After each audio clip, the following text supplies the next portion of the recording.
brought to you by Nova शुद्ध घी। जब जब खाए दिल खुश हो जाए, सदियों का नोवा शुद्ध देसी घी, सपना स्वस्थ भारत का। I love घी।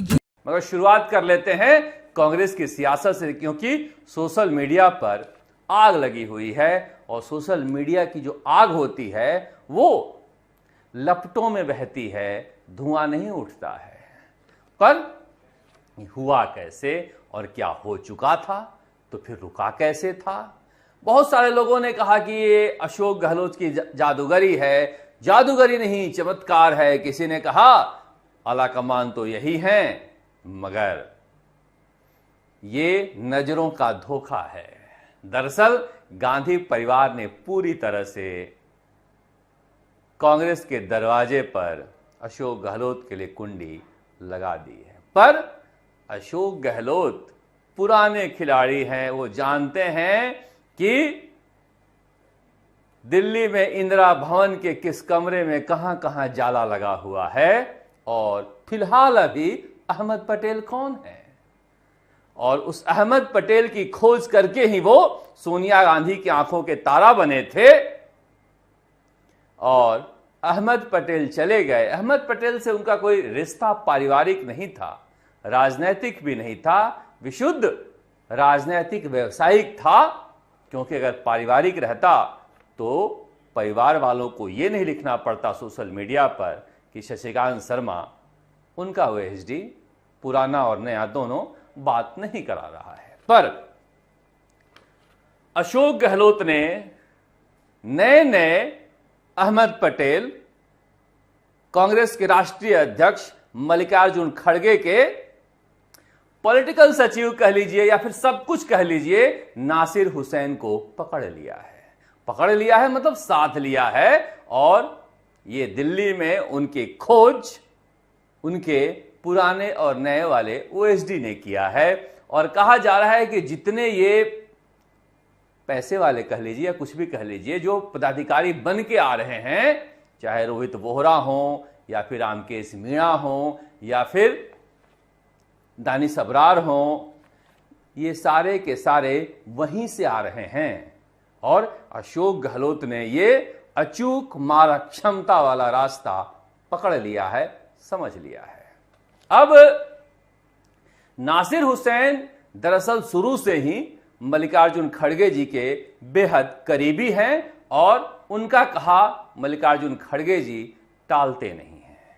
वो पूरा इंतजाम उनका देखते हैं। मल्लिकार्जुन खड़गे जी ने उन्हें राज्यसभा सदस्य बनाया है, महासचिव बनाया है और राज्यों के प्रभारी भी बनाया है। यानी इतना ताकतवर उन्हें कर दिया है।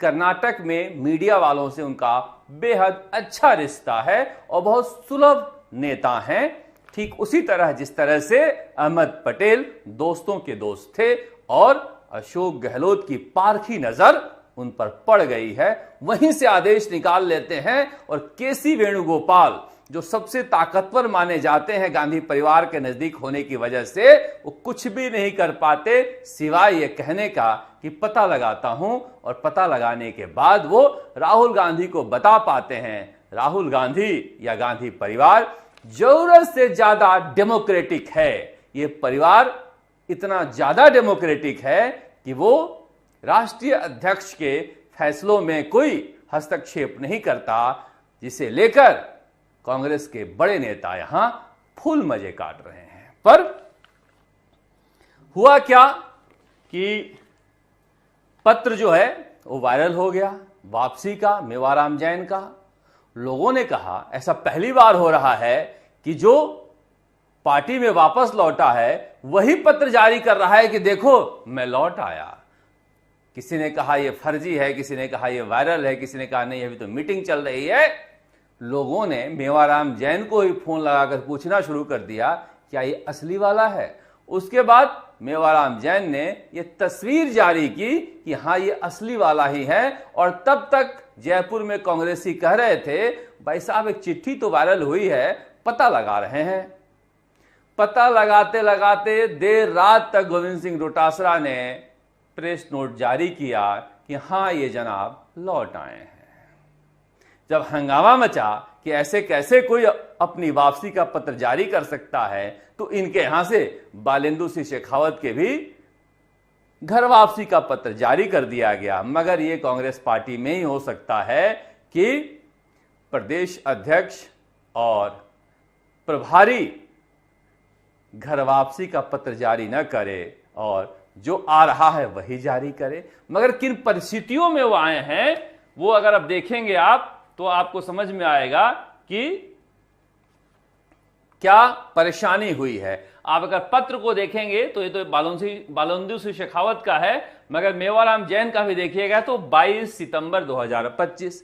अब आप सोच रहे होंगे कि 22 सितंबर 2025 को जब वापसी हो गई थी इन सब की, तो फिर ये रुकी हुई क्यों थी? आखिर क्या वजह थी कि घर वापसी राष्ट्रीय अध्यक्ष मल्लिकार्जुन खड़गे जी के हरी झंडी के बाद भी रुक गई थी? हुआ यूं कि किसी को पता ही नहीं चला और 22 सितंबर को मेवाराम जैन की वापसी का पत्र जारी हो गया और यह पत्र उन्होंने अपने कुछ दोस्तों को दिखाया, कुछ पत्रकारों को दिखाया। यह बात हरीश चौधरी तक पहुंची। हरीश चौधरी अंगद की तरह पैर जमाकर बैठे हुए थे कि मेवाराम जैन नहीं आएंगे, क्योंकि उनकी इस तरह की सीडी आई है कि फिर बड़ा बवाल मच जाएगा, इसलिए नहीं आनी चाहिए।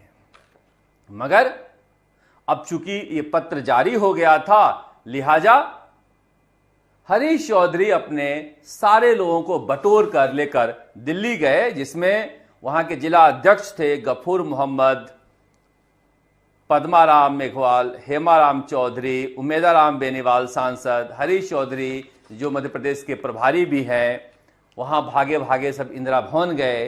इंदिरा भवन में इन्होंने राष्ट्रीय अध्यक्ष मल्लिकार्जुन खड़गे से वक्त मांगा। खड़गे जी ने कहा अब तो देरी हो चुकी है, हम तो पत्र जारी कर दिए हैं। देखो भाई, हमने पता लगाया है इनका भी अच्छा जनाधार है और इनको कोर्ट से क्लीन चिट मिल गई है, इसलिए आपस में आप मिलजुल कर रहो। वहां पर हेमाराम चौधरी और हरीश चौधरी ने जमकर अपना विरोध जताया, मगर चूंकि मल्लिकार्जुन खड़गे पत्र जारी कर चुके थे और राष्ट्रीय अध्यक्ष का एक इकबाल होता है जिसकी वजह से वो वापस हो नहीं सकता था, ये सारे लोग अपनी अपनी बात कहकर लौट आए। वहां पर हालात ऐसे हो गए जैसे कि अब पूरी की पूरी बाड़मेर कांग्रेस इस्तीफा दे देगी। मगर ये हालात क्यों हुए? मेवाराम जैन की वापसी से क्या हो जाता? इनका कहना है कि अशोक गहलोत जो हैं वो मेवाराम जैन के जरिए वहां पर सियासत में फूट डालेंगे और जाट, बड़ी मुश्किल से जाटों का एक बड़ा वर्ग हरीश चौधरी ने तैयार किया है, उसमें फूट डालने की कोशिश है। अच्छा, अशोक गहलोत ने दिमाग लगाया दूसरे जाट नेता गोविंद सिंह डोटासरा को आगे कर। गोविंद सिंह डोटासरा के भी हरीश चौधरी से 36 के आंकड़े हैं। गोविंद सिंह डोटासरा ने अनुशासन समिति की बैठक बुलाकर और वापसी का प्रस्ताव पारित करके और भेज दिया मल्लिकार्जुन खड़गे के दफ्तर में। हालांकि गोविंद सिंह डोटासरा के तरफ से कहा जा रहा है कि वहीं से फोन आ गया था कि आप ऐसा करके भेजो। ऐसा किसी पार्टी में आपने देखा है? तो फिर राहुल गांधी कौन से लोकतंत्र के लिए बेवकूफ बना रहे हैं कांग्रेस के कार्यकर्ताओं और जिलाध्यक्षों को? मगर कांग्रेस तो ऐसी ही चलती है, ऐसी ही चलेगी। वहां पर नासिर हुसैन एक ताकतवर नेता बने हुए हैं और केसी वेणुगोपाल के समानांतर उनकी भी कांग्रेस चल रही है।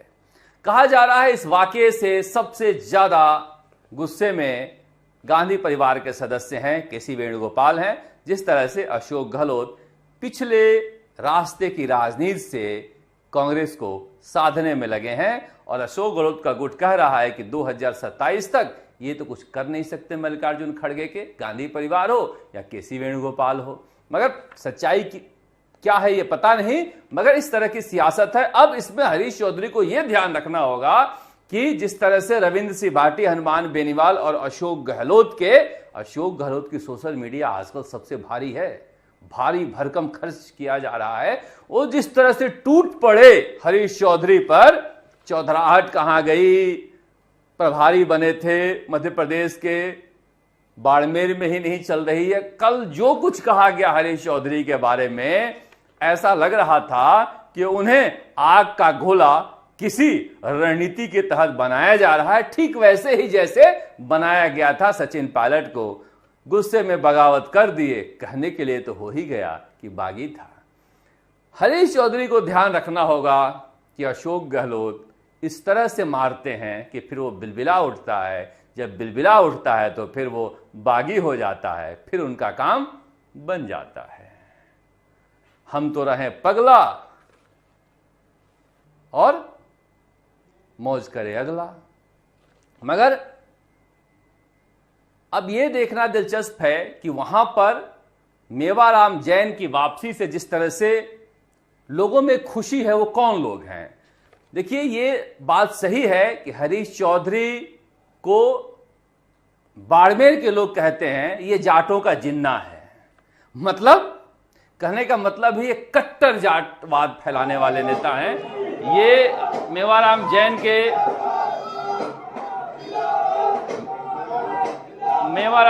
के समर्थक हैं जो इस तरह से आतिशबाजी कर रहे थे। हरीश चौधरी देखने में बहुत सौम्य हैं और बहुत खांटी जाटों वाली बात करते नहीं हैं, मगर उनके अंदर कूट कूट के जाटवाद भरा हुआ है, ऐसा बाड़मेर के लोग कहते हैं। और मेवाराम जैन का आना बहुत जरूरी था। वो पूरी तरह से जाटों की पार्टी बना दिए थे, दूसरी जातियों के लोग आ नहीं पा रहे थे। अशोक गहलोत ने कोशिश की है मेवाराम जैन के जरिए कि दूसरी जाति के लोग भी आए। बाड़मेर के बीजेपी वाले भी खुश हैं क्योंकि दो धुरी बन गई थी, एक रविंद्र सिंह भाटी की और एक हरीश चौधरी की। हरीश चौधरी के साथ पूरी की पूरी जाट बिरादरी बाड़मेर में हो गई थी।